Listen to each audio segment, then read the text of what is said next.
This bulky machine looks like a crossbow and shoots like a crossbow.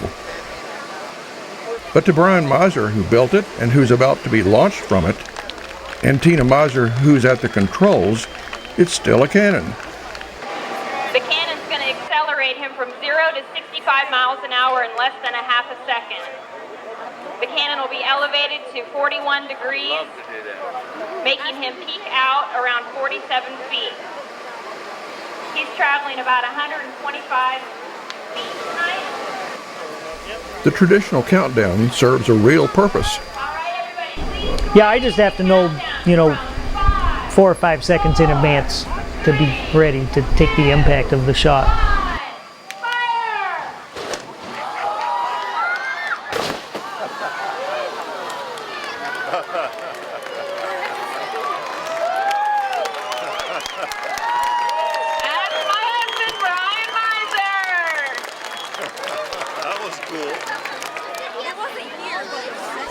For the nighttime shot at this street festival, Miser dons protective garb from head to toe.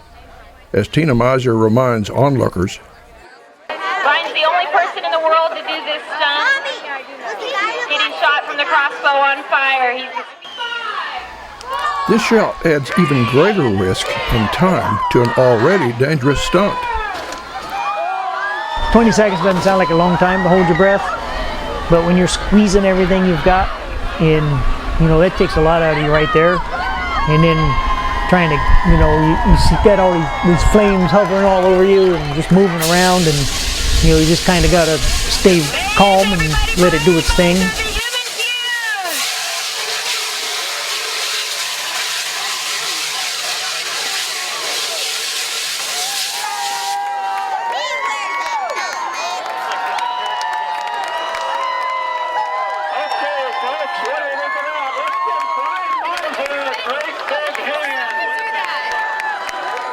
Miser originated this unique act during a decade-long stint at Ringling Brothers and Barnum & Bailey, where he also trained Tina to be a human cannonball. But the airbag does not guarantee a safe touchdown, as Miser learned early on during an outdoor cannon shot. As soon as I get in the cannon, it started sprinkling. I could hear it, just a little bit. My wife tells me it's sprinkling. I say, yeah, it's okay, let's go ahead.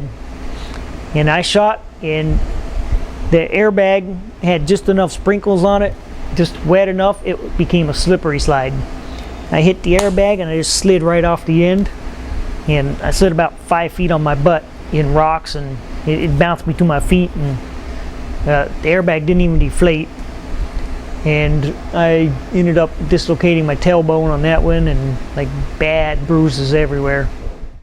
I did flying trapeze for 16 years. And then I decided to build a cannon and become a human cannonball. And I've been doing that for 16 years. Whoa.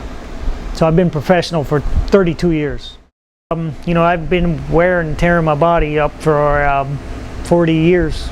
Well, yeah, because I started when I was 8. And I've had 18 different broken bones. I've had 2 major accidents from Circus. Through his thousands of daring-do performances, Miser has gained legions of admirers. His most loyal fan base, however, is centered in Peru, Indiana.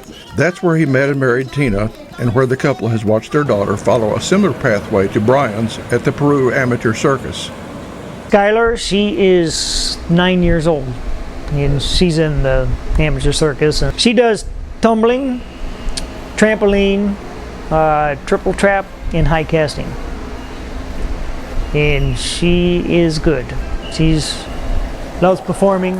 She tells everybody, circus is in my blood. So no doubt in my mind she's going to be a cannonball in about 7 or 8 years. When she gets a little bigger and the bones harden up, and she's got it in her.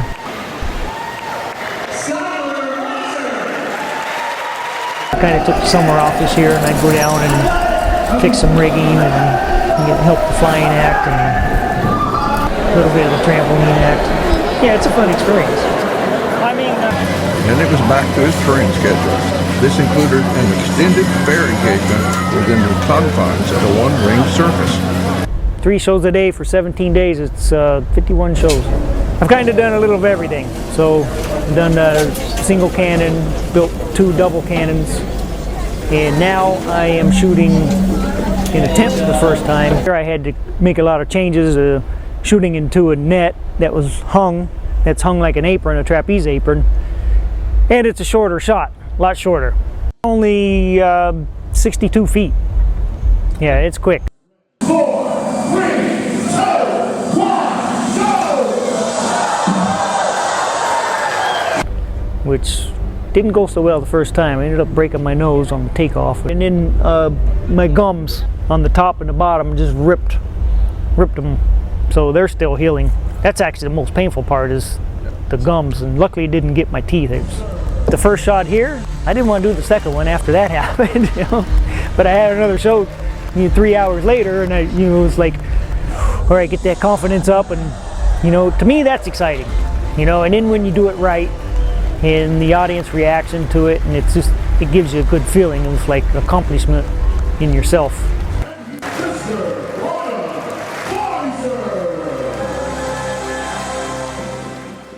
I want to do the cannon as long as my body will continue to let me, which I'm going to turn 50 next month and feeling pretty good. So, With Brian Miser along the Human Cannonball Trail, I'm Lane Talburt.